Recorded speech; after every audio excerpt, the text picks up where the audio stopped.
लगाई दे जल चढ़ पतोरा लोटा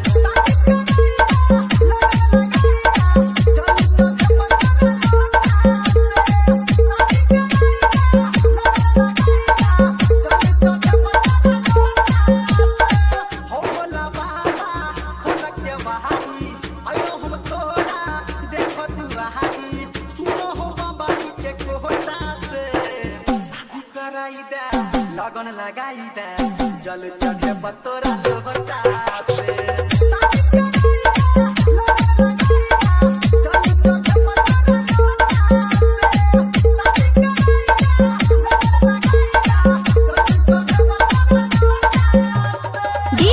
डीजे दयानंद सरस्वती स्थान कटरा डिटो मोबाइल नंबर 8092293257। लगन लगाई दे जल चढ़े पतोरा लोटा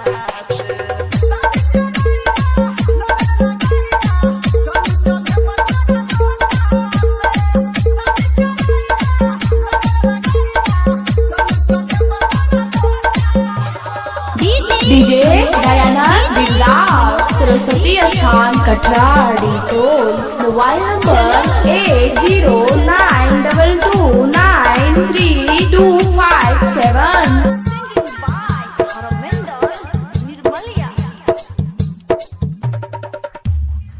सब कहल कही तोरे नाम तू बनावे छ सबके काम हम चेला तोहर चियो तोरा पूरा हमर कुमांग हो बाबा